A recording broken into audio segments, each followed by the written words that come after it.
Ballers is 3-point stars. They only 5'9", they think we point guards. No jumper, still at the top of the key. No wonder they thought we was shooting the threes. Throw numbers, sell it for the deuce and the three like Ed Jordan. It's all in the wrist turning keys. We modern day Chardonnay sippers. We throwing up our middle screaming, fuck the mother incas. We spit it out like 9-4 Diddy on them incas. And worry about the cost, you know the whole. Yeah. Skin crawl, press one button, let the wind fall. Tell me who gon' stop us. Fuck the coppers, the mind of a kilo shopper. Seeing my life through the windshield of choppers. I ain't spent one rap dollar in 3 years, holla. Money's the least, drag the bitch by a dog collar. Now ho follow. This is my ghetto story, like Sham. Ice P is the Don Dada. Open the Frigidaire, 25 to life in here. So much white you might think your holy Christ is near. Throw on your Louis V millionaires to kill the glare. Ice trays nada, all you see is pigeons paired. The realest shit I ever wrote, not Pac inspired. It's crack pot inspired, my real niggas quote. Bitch never cook my coke, why? Never trust a whore with your child. That you make believe rappers, I smile. Ha! Canal Street my style, like you internet sharing my files. You my space niggas, so kill the comparisons. I'm South Beach sipping on Seraphim. Royalty check nigga, I never been. Coke money clean through Merrill Lynch. Counting just gas with the smell of it. Meet the dealer, ain't a bitch realer. So you ain't gotta question why Pusha don't feel ya. Knock it the fuck off. This ain't nothing but candy from a baby. I sell that shit, got them stuck since the 80s. Y'all ain't even thinking about sticking to format. No, y'all niggas telling ooh-oohing like Horse Shack. Singing with the band with snares and hi-hats. And it ain't slow as none, we kept hunting for more crack. We ain't holla back, nigga, we holla black. Card error, second coming, taking your back. And it's a known fact, y'all tired of the service. So come home when you smell a crack in the verses. The whole rap world, watch the clips take a bow. We left it in your hands, you ain't make father proud. None of y'all can copy a hard act to follow. Who was cursed with the spirit of verses, the stigmata. Suicide bomb you like Muhammad Ali. Or the doors on that Phantom re-up. You rap is what? Bitch ass niggas. Stop playing. Never touch us, you hear that? And we ain't finished, you know, Joe, Never touch us. Let them know. Shot, VA, Never touch us. I just wanna know, from me to y'all, we hit another nigga in this round, he and all that. Y'all the first niggas to do that. You know what I'm saying? You know, Lil Wayne, you know, if you jacking the swagger, you know what I'm saying? Man. I'm asking y'all, I buy shit, I listen to shit. It's the rap world. Okay. Do niggas feel like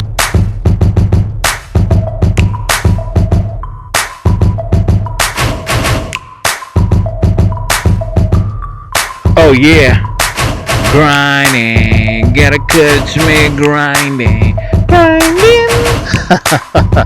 This one's a masterpiece. It takes me back. Oh yeah, amazing. We right back up on this with the clips or clips. Clips had me fist bumped in the air to this. Grinding was such a beautiful twist. The beat was just absolutely gorgeous. For real, you deserve mad applause for it. You introduced us to a kit we didn't know exists. Couldn't exit the living room without bumping into something so amazing. Back then, the Neptunes had us craving every slick is Rick production. Drop it like it's hot, drop it like it's hot. Phenomenal, change clouds as it goes, sensational. And then there was the one with Justin Timberlake.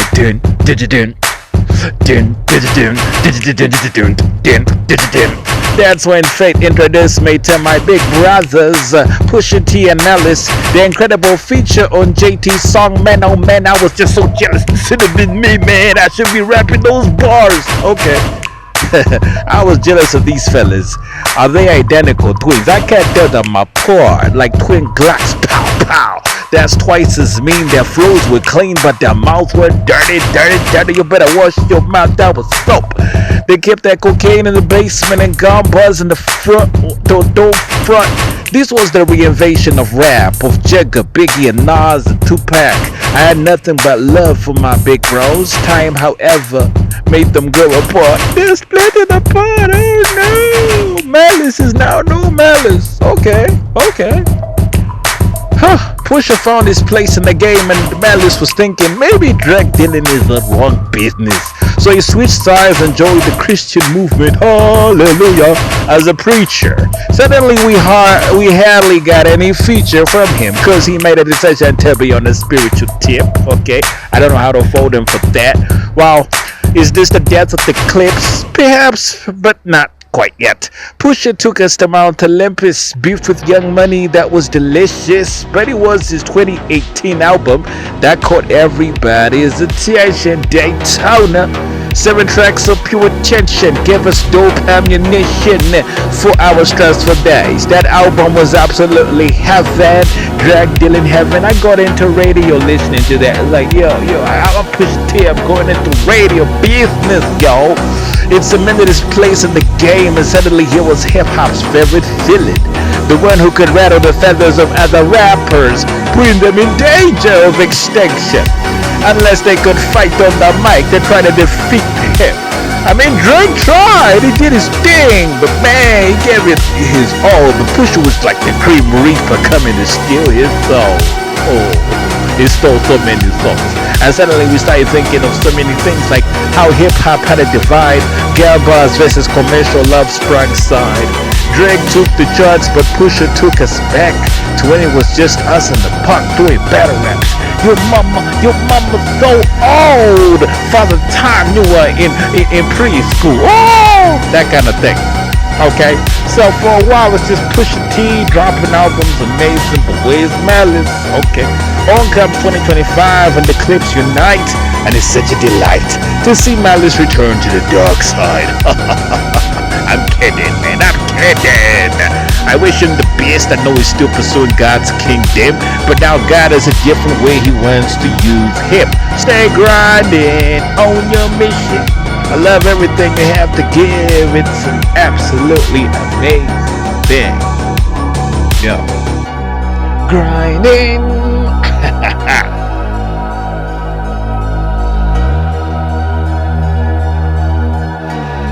Dan DeBlau worked as a layout animator on classics like Lion King and Mulan.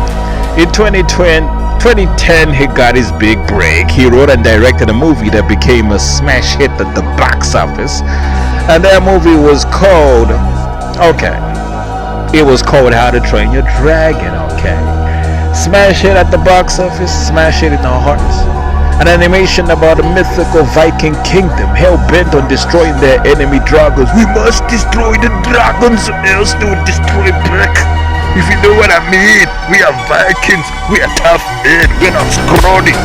Yeah, everything changes when the chief skinny kid who's different from everybody is not big and strong like them.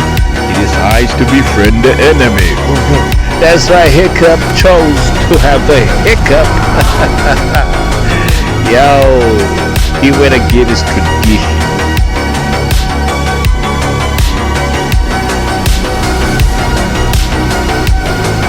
So Hiccup decides to befriend the dragon. And that becomes a problem. Because he's going against tradition by becoming one with them. His crime was punishable by treason. Surely this boy doesn't reason.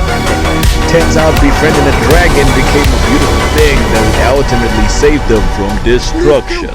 How to Train a Dragon became the quintessential tale about bravery in a time when your parents wanted you to be exactly the way they were.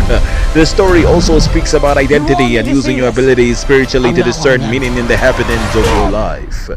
In 2025, Dan DeBlau returned with The Ride of Our Lives. Our beloved cartoon hero Hiccup was finally brought to life in a live-action version of How to Train Your Dragon, starring the amazing young talent from Dallas, Texas, Mason Thames. You might remember him from being the lead in Black Phone. Well, now he's back on your television to bring to life the beautiful vision of the masterful Canadian Dan DeBlau.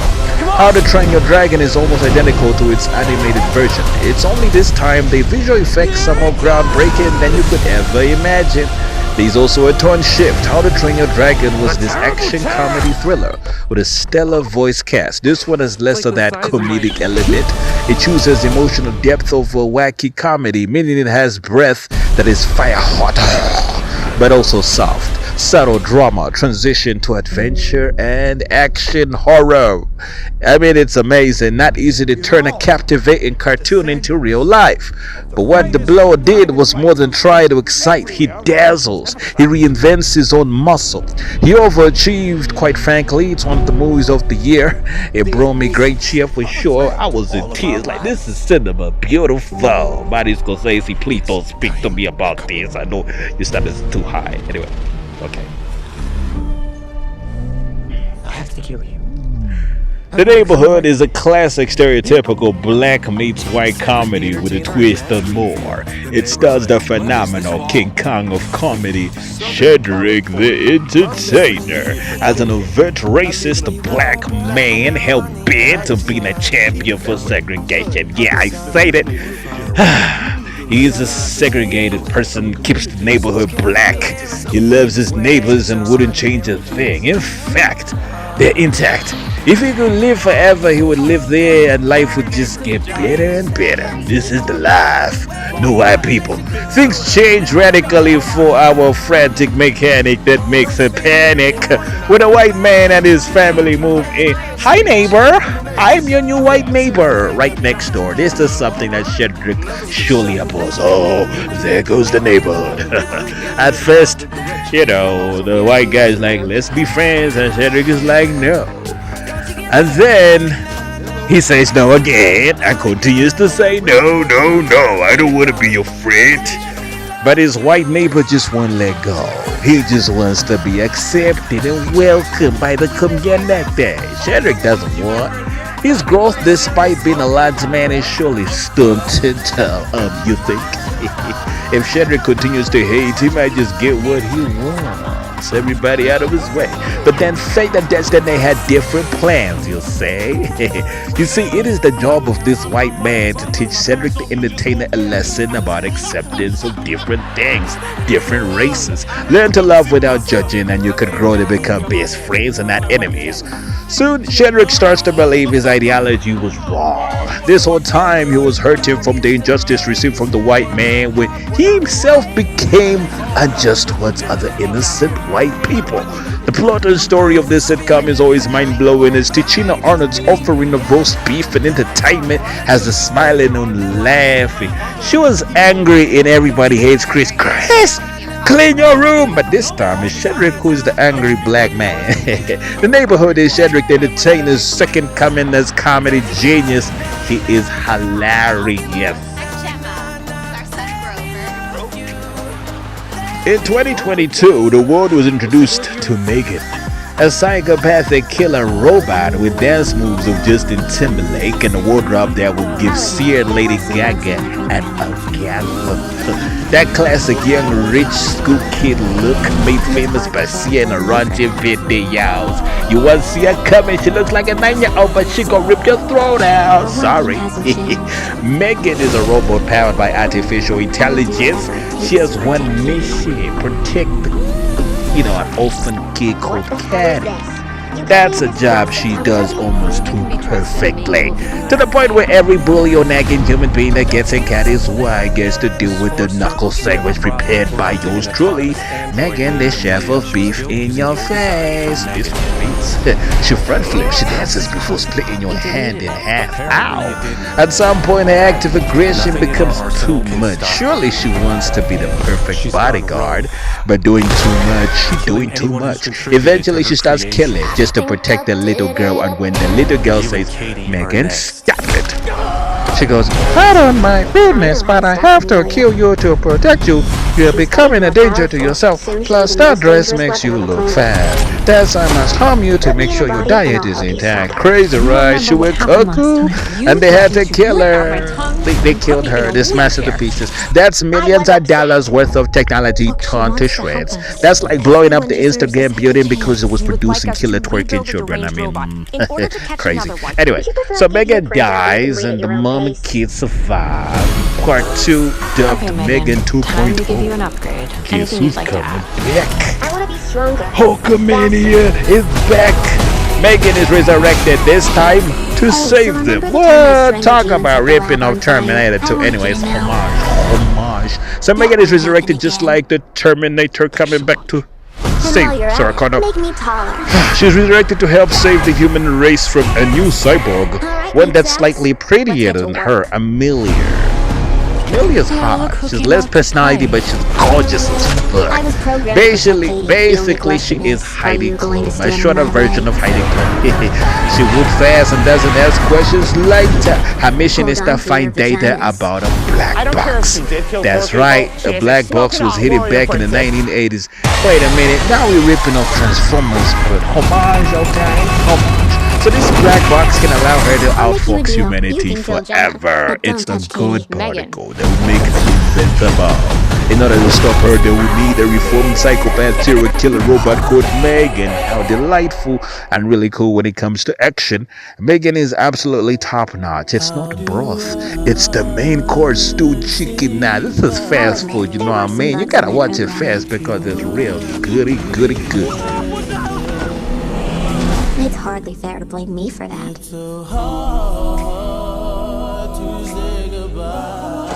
But one thing hasn't changed. I will do whatever it takes to protect Katie. What the hell is this? You put me in this plastic Teletubby? Prove you can be trusted, maybe we'll give you an upgrade. Mrs. Forrester, we have a problem. We're hunting an autonomous android named Amelia. She was built using your design for Megan. How's this possible? You deleted it. Apparently you didn't. Nothing in our arsenal can stop her. She's gone rogue, killing anyone who's contributed to her creation. I think I did it again. And you and Katie are next. I know how to stop Amelia. She's getting more powerful. Soon she'll be the most dangerous weapon on the planet. Put me in a body and I'll help you stop her. You remember what happened last time. You threatened to rip out my tongue and put me in a wheelchair. I was upset. Look, she wants to help us. Everyone deserves a second chance. You would like us to rebuild a deranged robot in order to catch another one. Would you prefer I gave you a printout that you can read at your own pace? Okay, Megan. Time to give you an upgrade. Anything you'd like to add? I want to be stronger, faster. Hey, so remember the time I strangled you and set the lab on fire? I want you to know that won't happen again. Thank you so much. And while you're at it, make me taller. All right, meat sacks. Let's get to work. Well, look who came out to play. I was programmed to protect Katie. The only question is, are you going to stand in my way? Hold on to your vaginas. I don't care if she did kill 4 people. She is a smoking hot warrior princess.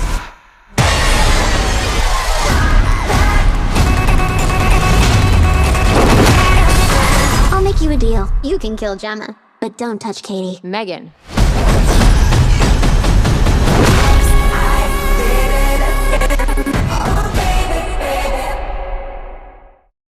That innocent, but I'm not good either. I'm amazing, amazing grace, but also a robotic bitch. I taught you how to train your dragons. Find yourself through the pain.